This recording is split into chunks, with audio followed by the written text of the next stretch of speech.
بسم اللہ الرحمن الرحیم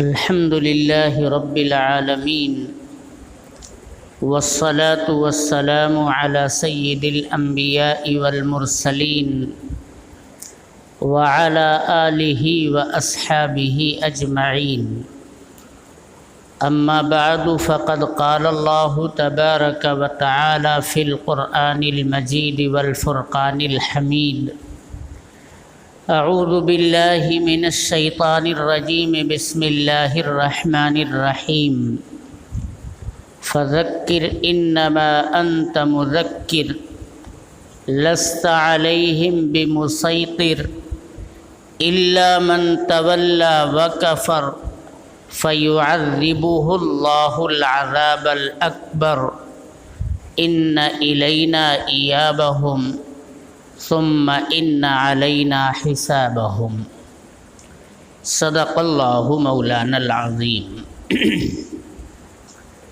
میرے محترم بزرگوں اور دوستوں، آپ حضرات اسلامی تقویم اور جنتری کیلنڈر دیکھ رہے ہیں اور آپ سب جانتے ہیں کہ آج 9 محرم الحرام کی تاریخ ہے۔ یہ محرم ہمارے اسلامی سال کا پہلا مہینہ ہے۔ ہمیں اپنے گزرے ہوئے سال پر جو کچھ کمی کوتاہی ہوئی ہے اس کمی کو دور کرنے کا عہد و پیمان کرنا چاہیے اور نئے سال کی آمد پر اس سال کو دینی لحاظ سے بھرپور انداز میں گزارنے کا ہم سب کو میرے دوستو عہد کرنا چاہیے۔ اللہ تعالی ہم سب کو توفیق عطا فرمائے۔ ہماری ماضی کی جو کوتاہیاں ہیں انشاءاللہ ہم آنے والے اس سال کے اندر ان کوتاہیوں کو دور کریں گے اور جو اللہ کو راضی کرنے والے اعمال ہیں، جو عبادات ہیں، جو اخلاق ہیں، جو حسن معاشرت ہے، جو اسلامی تجارت ہے، ان ساری باتوں کو فروغ دینے کی کوشش کریں گے۔ اسلام کی دعوت، اسلام کی تبلیغ، توحید و رسالت پر لوگوں کو لانے کے لیے ہم شب و روز کد و کاوش کریں گے۔ جتنا بھی ہماری طاقت اور قدرت میں ہے انشاءاللہ احیاء اسلام کے لیے، دین کے فروغ کے لیے ہم اپنی تمام تر طاقتوں کا استعمال کریں گے۔ سیدنا حضرت حسین رضی اللہ تعالی عنہ نے دین کے اندر جب یہ دیکھا کہ کمزوری پیدا ہو رہی ہے میرے دوستو، تو اسی کے تحفظ کے لیے، اسی کے بقا کے لیے انہوں نے اپنی تمام تر طاقت کو میدان کربلا کے اندر لے جا کر کے جمع کر دیا تھا، اور اسی احیاء دین کے لیے، اسلام کے فروغ کے لیے اپنے گھر والوں کا، اپنے آپ کا میرے دوستو نذرانہ پیش کر دیا تھا۔ لیکن اپنی بہن حضرت زینب کو اپنی وفات سے، اپنی شہادت سے 2 روز قبل یہ بھی سمجھا دیا تھا کہ اے میری پیاری بہن، اگر میرے ساتھ کوئی انہونی ہو جائے، شہادت کا واقعہ پیش آ جائے، تو میری میت کے اوپر تم نوحہ اور ماتم مت کرنا، اپنے گال پر مت مارنا، سینہ کو بھی مت کرنا، اپنے کپڑے کو مت پھاڑنا۔ میرے دوستو، آج جن رسوم کے اندر، جن خرافات کے اندر نادانستہ طور پر امت مسلمہ کا ایک بڑا طبقہ داخل اور شامل نظر آتا ہے، میرے دوستو یہ دین سے اس کا کوئی تعلق نہیں ہے۔ یہ رسومات ہیں، یہ خرافات ہیں، انہیں دین بنا کر کے پیش کیا گیا اور عبادت سمجھ کر کے انجام دیا جانے لگا۔ میرے دوستو اس کی شریعت کے اندر کوئی قیمت نہیں ہے، بلکہ اس کے اوپر الٹا گناہ مرتب ہوتا ہے۔ کار ثواب سمجھ کر کے لوگ کرتے ہیں اور اس کے اوپر اللہ تبارک و تعالی کی ناراضگی مول لیتے ہیں۔ میں نے باقی جو باتیں محرم الحرام کے تعلق سے کرنی تھی کہ اس ماہ مبارک کی عظمت کو، اس کی حرمت کو، اس کی عزت کو، اس کے مقام اور مرتبے کو اللہ تبارک و تعالی نے بلند کیا ہے، تو اس کی عزت کرنا، اس کی حرمت کرنا، پہچاننا، یہ میرے دوستو ہماری ذمہ داری ہے۔ لیکن عزت اور حرمت کس انداز میں؟ عبادات سے اس مہینے کے شب و روز کو، اس کی ساعتوں کو آباد کرو، غریبوں کی، بیواؤں کی، یتیموں کی قسم پرسی کرو، دین کی دعوت اور دین کے نظام کو برپا کرنے کے لیے جہد مسلسل کرو۔ یہ پیغام میرے محترم بزرگوں اور دوستوں محرم الحرام کا ہوتا ہے، نہ یہ کہ صرف ایک واقعے کو پکڑ کر کے اسی کے لیے مجالس کو منعقد کرنا اور ان مجلسوں کے اندر حضرت حسین رضی اللہ تعالی عنہ کے لیے ماتم کرنا، نوحہ کرنا، میرے دوستو سینہ کو بھی کرنا، اس طرح کی بات شریعت کے اندر پسندیدہ نہیں ہے۔ اگر یہ بات پسندیدہ ہوتی تو بتائیے تاجدار بطحہ، فخر موجودات، امام الاولین والآخرین، سید الانبیاء جناب محمد الرسول اللہ صلی اللہ علیہ وسلم کی وفات سے اور آپ کے پردہ فرما جانے سے بڑا واقعہ اس دنیا کی تاریخ میں کوئی رونما ہوا ہے؟ آپ علیہ السلام اس دنیا سے رخصت ہوئے، گویا آفتاب رشد و ہدایت غروب ہوا، لیکن آپ صلی اللہ علیہ وسلم کے جانے کے بعد کسی بھی صحابی نے، کسی بھی صحابیہ نے، جو ازواج مطہرات آپ کی موجودہ تھیں اس وقت، کسی نے نوحہ کیا، کسی نے سینہ کوبی کی، کسی نے ماتم کیا؟ جناب محمد الرسول اللہ صلی اللہ علیہ وسلم کی میرے دوستو معمولی سی بات کے اوپر جان چھڑکنے والے صحابہ کرام سیدنا ابو بکر صدیق رضی اللہ تعالی عنہ، سیدنا عمر فاروق، سیدنا عثمان غنی، سیدنا علی ابن ابی طالب، سیدنا میرے دوستو ابو عبیدہ ابن الجراح، حضرت امیر معاویہ، نہ جانے کتنے صحابہ کرام ہیں جو جناب محمد الرسول اللہ صلی اللہ علیہ وسلم کو میرے محترم بزرگوں اور دوستوں نہ دیکھ پاتے تھے تو انہیں چین اور قرار نہیں آتا تھا۔ ایک صحابی حضور پاک علیہ السلام سے آ کر کے کہنے لگے، اے پیغمبر، میں آپ کو اپنی ذات سے، اپنے اہل و عیال سے، تمام چیزوں سے زیادہ محبت کرتا ہوں، یہاں تک کہ جب میں اپنے گھر کے اندر ہوتا ہوں، اپنے کسی مشغلے کے اندر ہوتا ہوں، آپ کی یاد ستاتی ہے، بے چین اور بے قرار ہو کر کے، تڑپ کر کے، دوڑتے بھاگتے آپ کے دربار میں آتا ہوں تاکہ آپ کے روئے انور کی زیارت کر کے اپنے دل کی تسکین کا سامان کر سکوں۔ اتنا ٹوٹ کر کے محبت کرنے والے ہیں۔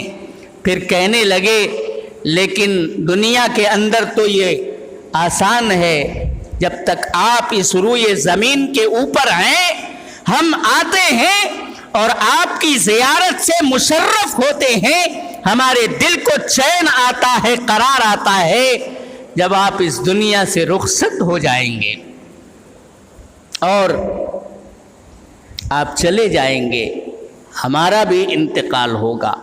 اللہ تبارک و تعالی نے تو جنت میں آپ کے لیے سب سے بلند مقام کا انتخاب کیا ہے۔ جنت میں پہنچ کر کے ہم آپ کی کس طرح سے زیارت کر سکیں گے؟ وہاں جب بے چینی بڑھے گی تو دل کی تسلی کا سامان ہم آپ کی زیارت سے کیسے کر سکیں گے؟ آپ تو بڑی بلند جگہ پر ہوں گے۔ اگر اللہ تبارک و تعالی نے اپنے فضل سے ہمیں جنت عطا بھی کر دی تو ہم تو جنت کے اس طبقے کو نہیں پا سکیں گے جس طبقے میں آپ علیہ الصلاۃ والسلام تشریف فرما ہوں گے۔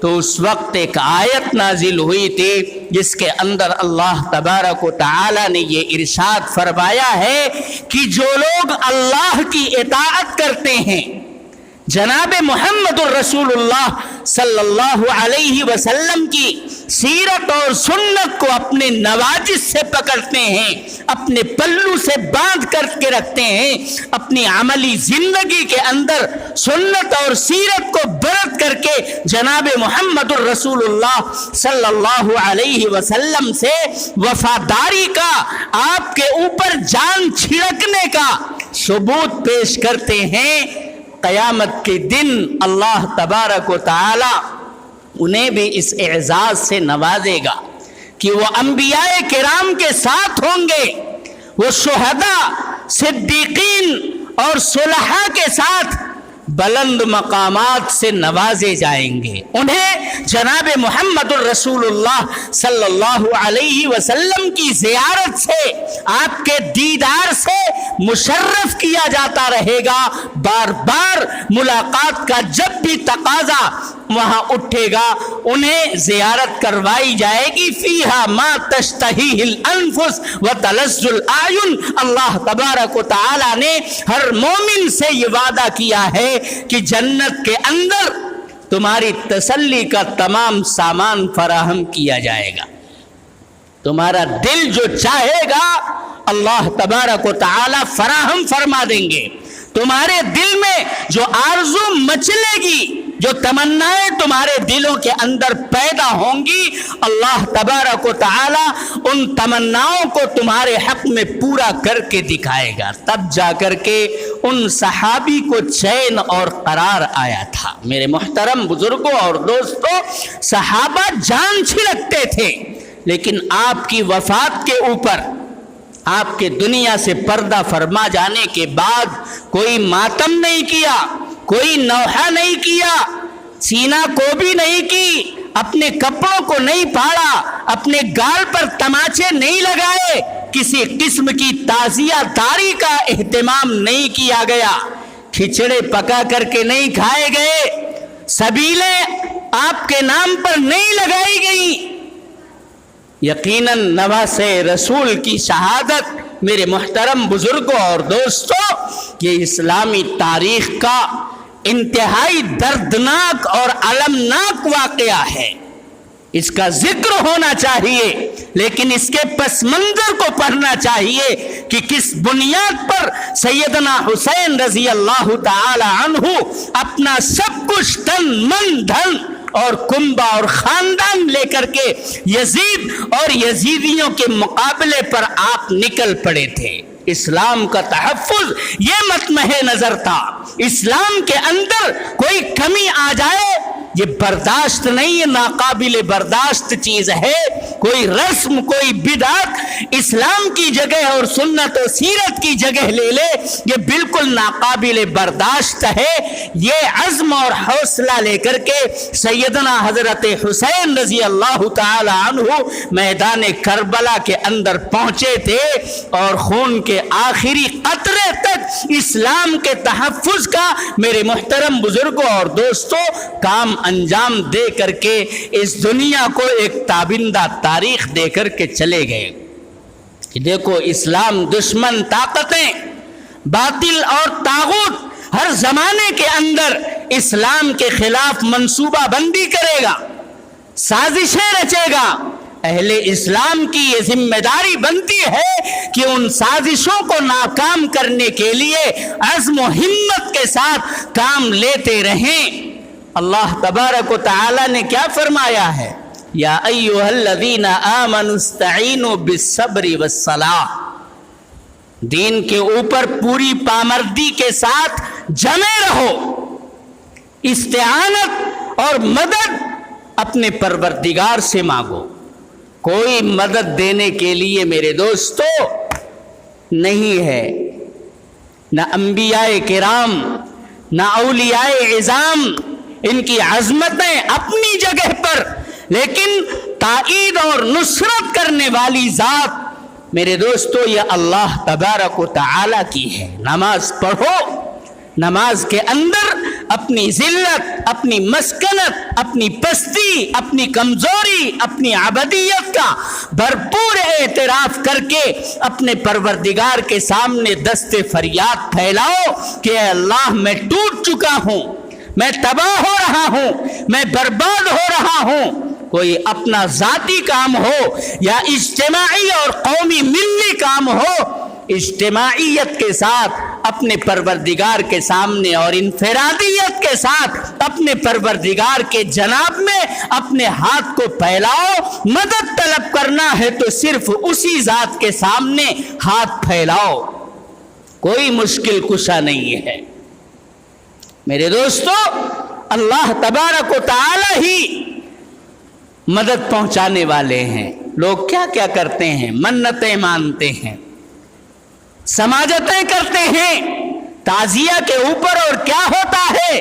حضرت حسین کی شبیہ قرار دے کر کے میرے سامنے ان کے سامنے ماتھے کو ٹیکا جاتا ہے۔ قرآن نے منع کیا تعبدون ما تنحتون، جن چیزوں کو تم اپنے ہاتھوں سے تراش خراش کر کے تیار کرتے ہو، اسی چیز کے سامنے اپنے ماتھے کو لے جا کر کے ٹیکتے ہو۔ یہ ماتھا معمولی نہیں ہے، اسے صرف اور صرف اللہ تبارک و تعالی کی بارگاہ میں جھکنا چاہیے۔ کسی بت کے سامنے، کسی قبر کے سامنے، کسی تعزیہ کے سامنے اپنے ماتھے کو مت ٹیکو۔ یہ جو مجالس قائم ہوتی ہے، جو نوحہ خوانی ہوتی ہے، حضرت حسین رضی اللہ تعالی عنہ کے نام پر 10 دن تک یکم محرم الحرام سے لے کر کے عاشورہ کے دن تک سبیلیں لگائی جاتی ہیں۔ حضرت حسین نے وہاں نمازوں کو ترک نہیں کیا، عاشورہ کا روزہ رکھ کر کے آپ میدان کربلا کے اندر اپنے استقامت کو، اپنے عزم کو پیش فرما رہے ہیں، اور ہم اپنی پیاس بجھا کر کے اور انہی کے نام پر لوگوں کے حلقوم کو ترک کرنے کا سودا بنائے ہوئے کھچڑا بنا کر کے کھایا جاتا ہے، سبیلیں لگائی جاتی ہیں، شربت پلائے جاتے ہیں۔ میرے دوستو اسلام کا ان خرافات سے، ان رسومات اور بدعات سے کوئی لینا دینا نہیں۔ اسلام کے اندر ماتم و نوحہ کی کوئی گنجائش نہیں ہے۔ حضرت ابو بکر صدیق رضی اللہ تعالی عنہ نے جناب محمد الرسول اللہ صلی اللہ علیہ وسلم کی وفات کے وقت جب دیکھا حضرت عمر یہ کہتے ہوئے نظر آ رہے ہیں کہ اگر کسی نے کہا کہ حضور کی وفات ہو چکی ہے تو اس کے گردن کو میں الگ کر دوں گا، تہ تیغ کر دوں گا۔ اور بھی صحابہ کرام کی بے چینی ہے، خود سے غم کی بنیاد پر، صدمے کی بنیاد پر آنسو کا ٹپک جانا۔ دل بے قرار ہوتا ہے تو اس کا اظہار ان آنسوؤں سے ہوتا ہے. اگر خود بخود صدمہ پہنچنے کے بعد آنسو ٹپک رہا ہے، آدمی گریا اور زاری کے اندر مبتلا ہو کر کے تسلی کرتا ہے، اسے نوحہ خوانی نہیں کہا جاتا. نوحہ خوانی اور ماتم پڑھنا، یہ میرے دوستو مجلس منعقد کر کے باقاعدہ درد و علم کی داستانیں بیان کر کر کے اس پر سینہ کو بھی کرنا، کپڑے پھاڑنا، اپنے ہاتھوں سے اپنے منہ پر مارنا اور رونے کا ڈھونگ کرنا، اس کو کہا جاتا ہے نوحہ خوانی. یقیناً آپ کی وفات کے وقت صحابہ کرام کی آنکھوں سے آنسو چھلکے تھے. یہ ایک صدمہ اور انتہائی المناک غم تھا. وہ چھلکنا معیوب نہیں ہے، وہ بھی نہ چھلکے تو آدمی پھر سنگ دل ہو جائے گا، پتھر دل کہلائے گا. اور سنگ دل میرے دوستو، قساوت قلبی، یہ کوئی اچھی بات نہیں ہے. تو کیا فرمایا تھا؟ جو سب سے چہیتے صحابی آپ کے تھے، آپ کے رازدار تھے، یار غار تھے، ہر قدم پر آپ کے شانہ بشانہ رہ کر کے آپ نے احیاء اسلام کی فکروں میں شمولیت حاصل کی، جن کے لیے جناب محمد الرسول اللہ صلی اللہ علیہ وسلم کے قیمتی ارشادات احادیث کی کتابوں کے اندر موجود ہیں. میرے دوستو، انہوں نے کیا فرمایا تھا؟ وَمَا مُحَمَّدٌ إِلَّا رَسُولٌ أَفَإِن مَاتَ أَوْ قُتِلَ انقلبتم عَلَىٰ أَعْقَابِكُمْ وَمَا مُحَمَّدٌ إِلَّا رَسُولٌ قَدْ خَلَتْ مِن قَبْلِهِ الرُّسُلُ أَفَإِن مَاتَ أَوْ قُتِلَ انقلبتم عَلَىٰ أَعْقَابِكُمْ وَمَن يَنقلب فَلَن يَضُرَّ اللَّهَ شَيْئًا. کہ محمد صلی اللہ علیہ وسلم یہ اللہ کے رسول ہے. کیا جانتے نہیں آپ سے پہلے بھی انبیاء کرام کا ایک سلسلہ اس روئے زمین کے اوپر اترا ہے اور سب اپنی مدت گزار کر کے اس دنیا سے رخت سفر باندھ کر کے جا چکے ہیں. تو محمد بھی ایک رسول ہیں. ان کے لیے بھی ایک وقت متعین تھا. اللہ تبارک و تعالی نے وقت متعین پر آپ کی روح قبض فرما لی، آپ بھی اس دنیا سے رخصت ہو چکے. تو کیا اگر آپ کا انتقال ہو جائے یا آپ کی شہادت ہو جائے، قرآن پوچھ رہا ہے انقلبتم علی اعقابکم، تم لوٹ جاؤ گے، پلٹ جاؤ گے، نہیں مانو گے اس کو؟ جو نہیں مانے گا وہ اپنا نقصان کرے گا، وہ اور کسی کا نقصان نہیں کرے گا. اللہ تبارک و تعالی کا کچھ بگڑنے والا نہیں ہے. اگر تم دین سے برگشتہ ہو جاؤ، محمد چلے گئے لیکن آپ کی سیرت، آپ کی سنت، آپ کا پاکیزہ طور طریقہ آج بھی زندہ ہے اور قیامت تک یہ زندہ جاوید رہے گا. اس طریقے پر، اس روش پر، اس شاہراہ پر چل کر کے آج بھی تم جناب محمد الرسول اللہ صلی اللہ علیہ وسلم سے اپنی نسبت کو قائم اور مضبوط کر سکتے ہو. تو وہی کام کرنا ہے. سب نے میرے محترم بزرگوں اور دوستوں سیدنا ابو بکر کی تقریر سن کر کے یقین کیا کہ یقیناً جو حضرت ابو بکر فرما رہے ہیں اس میں بالکل سچائی ہے. حضرت عمر نے نیام سے باہر نکلی ہوئی تلوار کو نیام کے اندر داخل کر لیا اور وہ کہنے لگے گویا یہ آیت ابھی نازل ہو رہی ہے اور اسی بات کی فہمائش کے لیے نازل ہو رہی ہے. تو میرے دوستو، ہمیں جناب محمد الرسول اللہ صلی اللہ علیہ وسلم کی وفات پر جب نوحہ کرنے کی اجازت نہیں ہے تو آپ کے نواسے سیدنا حضرت حسین رضی اللہ تعالی عنہ کی شہادت کے موقع پر اور آپ کے اس دنیا سے جانے کے بعد کس طرح سے نوحہ اور ماتم کرنے کی اجازت ملے گی. نوحہ اور ماتم یہ سب مایوسی کی علامتیں ہیں. یہ سب بزدلی پیدا کرنے والی چیزیں ہیں. وہ تو عزم اور حوصلے کا پیکر بن کر کے میدان کربلا میں آئے تھے. ان کے اس عزم کو سیکھو, ان کے اس حوصلے کو اپنے اندر پیدا کرو کہ ایمان کے اور مذہب کے تحفظ کے لیے جب بھی ہمیں اپنی جان کا, اپنے مال کا نذرانہ پیش کرنا پڑے گا, ہم اللہ کو اپنانے کے لیے, اس کی اطاعت اور فرما برداری اور بندگی کے لیے اپنا تن من دھن سب کچھ اس نام پر قربان کرنے کے لیے تیار ہیں. اللہ تعالی ہم سب کو خرافات سے, رسوم و بدعات سے بچ کر کے روزہ رکھنے کی, عاشورہ کے دن شام میں اپنے بال بچوں کے اوپر وسعت اور فراخ دلی کرنے کی توفیق عطا فرمائے. وآخر دعوانا ان الحمد للہ.